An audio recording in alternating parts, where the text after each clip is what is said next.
Hello guys, আসসালামু আলাইকুম। Welcome to my YouTube channel জয়াস হোমের নতুন একটি ব্লগে সবাইকে স্বাগতম।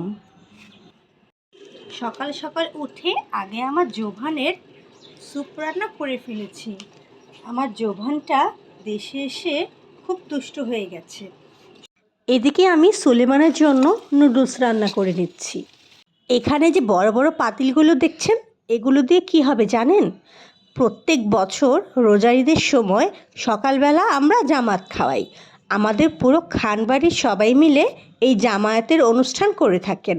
সকালবেলা সবাই নামাজের পরে খাওয়া দাওয়া করে থাকেন। এদিকে ওনাকে লিস্ট করে দিয়েছিলাম, উনি ঈদের বাজার সব টোটালি করে নিয়ে এসেছে।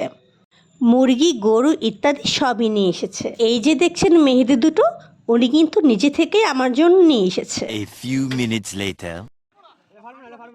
সন্ধ্যা হতে না হতেই আমাদের চাঁদ রাতের অনুষ্ঠান কিন্তু শুরু হয়ে গেছে।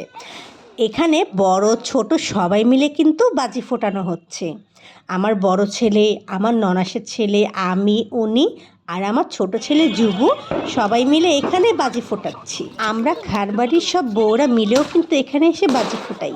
এই বাজিটি আমার ছেলে সুলেমান ফুটিয়েছে। বড় বড় আতশবাজি ফোটানো শেষে বাচ্চারা মিলে ঘরের উঠানে রঙিন তারাবাতি জ্বালাচ্ছে। ঈদের আনন্দ তো সবার জন্য, আমিই বা কেন বাদ যাব বলুন? তাই তাদের থেকে আমিও একটি রঙিন তারাবাতি নিয়ে জ্বালাচ্ছিলাম। ঈদ মানেই আনন্দ, আর ঈদ মানেই খুশি। ঈদের এই আনন্দ সবার মাঝে ছড়িয়ে পড়ুক। সবাইকে অগ্রিম ঈদ মোবারক। এদিকে আবার যুবসোনাও কিন্তু বেশ সাহসী, কিভাবে তারাবাতি জ্বালাচ্ছে দেখেছেন? এদিকে রাত কিন্তু গভীর হতে না হতেই আমাদের সকালের জামায়াতের সব খাবার রান্না শুরু হয়ে গেছে। আমি দূর থেকে ভিডিও করি। সারা রাত ধরে এই রান্না চলতে থাকে। পোলাও, গরুর মাংস কষা, মুরগি, পায়েস ইত্যাদি। এখানে সব বাচ্চারা মিলে গান ছেড়ে তাদের ইচ্ছে মতো নাচছে, আর আমার যুবসোনাও নাচছে। তার ফুপ্পি তার নাচ দেখে তো অবাক।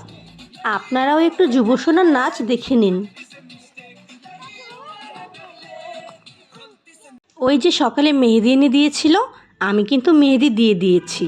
কি সুন্দর হাত দুটো লাল হয়ে গেছে। এরকমভাবে মেহেদি আর্টিস্ট না, তবে যা পারি তাই দিয়েছি, আলহামদুলিল্লাহ। করে এসে এদিকে দেখি যুবসোনা তার ফুপ্পি আম্মার জুতো পরে হাঁটাহাঁটি করছে। মনে হচ্ছে সে কিন্তু বেশ মজাই পাচ্ছে। The next day. Good morning everyone. আজ কিন্তু ঈদের দিন, সবাইকে ঈদ মোবারক। আবারও বলছি, সবাইকে ঈদ মোবারক। এই যে আমার লিলিপুট কিন্তু ঘুম থেকে উঠে গেছে। উঠেই আগে তার ফুপ্পি আমার জুতোর দিকে তার চোখ গেছে। সকাল সকাল তৈরি হচ্ছে সেমাই, আর সেমাই রান্না করছে কিন্তু আমার বড় ননাস। তিনি খুব ভালো রান্না করতে পারেন, তাই সেমাইটা আমি তার হাতেই দিয়েছি। কিছুক্ষণের মধ্যেই সেমাই তৈরি হয়ে গেল। দেখতে যা ইয়াম্মি হয়েছে না, খেতে না হয় নাই বললাম, মাশাল্লাহ খুবই টেস্ট হয়েছিল। ফাইনাল লুকটা জাস্ট একবার দেখুন। উফ, এডিট করতে করতে আমার তো আবার সেমাই খেতে ইচ্ছে করছে। রাতের মেহেদিটা শুকিয়ে আরও গাঢ় কালার হয়েছে, কী যে সুন্দর লাগছিল দেখতে। এই যে এটা আমাদের বেল গাছ, প্রায় প্রতি বছর অনেকগুলো করে বেল হয়। আজকে সকালে কিন্তু একটি বেল পড়েছিল, এই যে দেখুন আমার হাতে। বেলটাকে নিয়ে একটু ভিডিও করে নিচ্ছিলাম।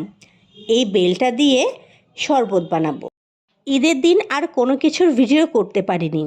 ভিডিওটি ভালো লাগলে আমাদের চ্যানেলটিকে সাবস্ক্রাইব করুন এবং আমাদের পাশে থাকা বেল আইকনটিকে ক্লিক করে দিন। আজকের ভিডিওটি এই পর্যন্ত। সবাই ভালো থাকবেন, সুস্থ থাকবেন। আল্লাহ হাফেজ।